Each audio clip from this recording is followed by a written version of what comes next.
ټولې نه مخکې زه د دغې تلونکي علماني شکریا ادا کوم د خپل قوم د طرف نه و د اقوام ککی برد تغل خیل نار تحصیل ککی سره چې څومره وابسته خلک دي یا د هغې نه بار لکه تغل خیل زنه علاقه دو دغې ټولې مشورونې د طرف نه دغې تلونکي علماني انتهایی شکریا ادا کوي. بله کیسه دا ورې چې وخته مختصره ده و هر یو ملګري کوشش دی چې زه دا کیسې وکړم خو کیسې اجازه ته نه بېجوتایي چا سره نشته. امام ملک رحمت الله علیه په دور کې چې د وخت چیف جسټس و قاضي القضات و یوه ښځینه مړه شوه د مدینې منورې په د اطرافې کې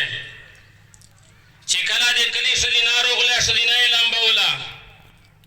بې هغې ښځینه چې کله د دغې مړې ښځینه ورونه ته لوسه ورسېده او ورونې یې لوس ټینګ ونیوله ویلې یې ونیوله په دغه وخت کې هغې ښځینه دغې نره ښځینه ته وویله چې دغې ښځینه خو د پلونکي سړي سره غلط تعلق و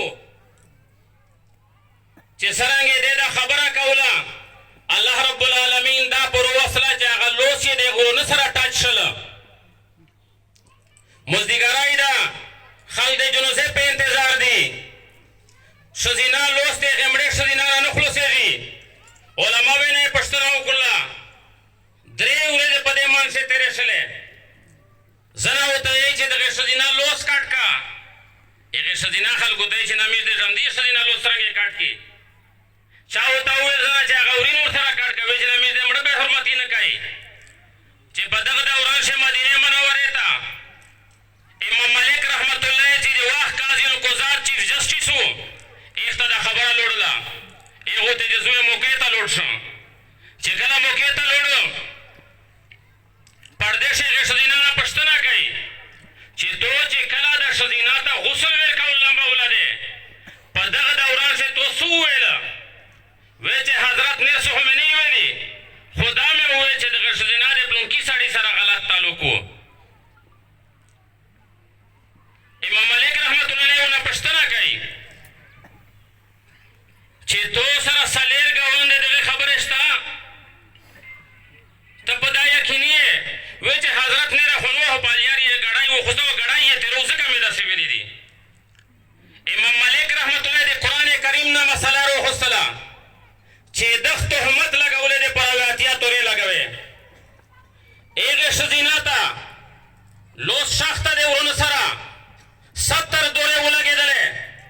بیا لوس نه خلاصېږي 75 دورې ولګېدلې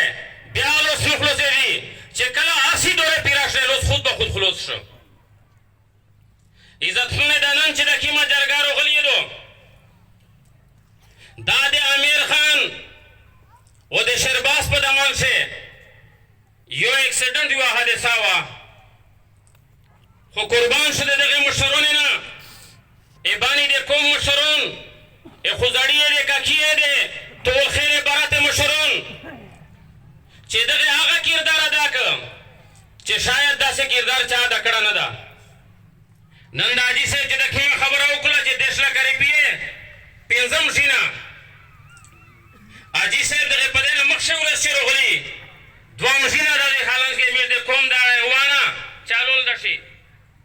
خو چې علي مرجان حاجي صاحب دغې ګل خان دغه هغه مشینه لول کړل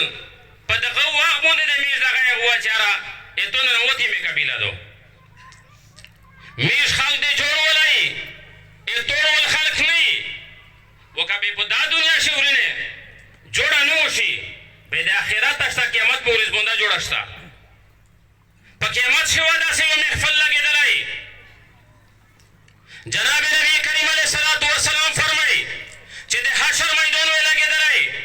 2 کسان د الله بندګان روشي یو یې په لوسر نیولی حضور مبارک فرمایي چې په ګنډې به د رب العالمین په دربار کې ودرېږي الله رب العالمین ونه پوښتنه کوي چې څه وجوهات دي وی چې یا رب العالمین دغه سړي په دنیا کې مو سره ظلم او زیاتۍ کړی الله رب العالمین یې بل نه پوښتنه وکړي نن مې زه په وکیل ځان خلاص کړم په درویغې وځان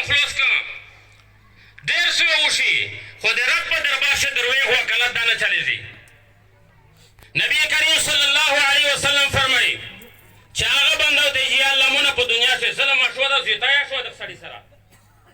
په دغه دوران شه الله رب العالمین یک بنده ته وایي چې د مو بنده معاف کا او ته چې الله معاف کوي نه مو ته بدل ورنه واخلای دغه نه بیا الله رب العالمین ته چې سر چیکا چې کله وګوري د جنت محلات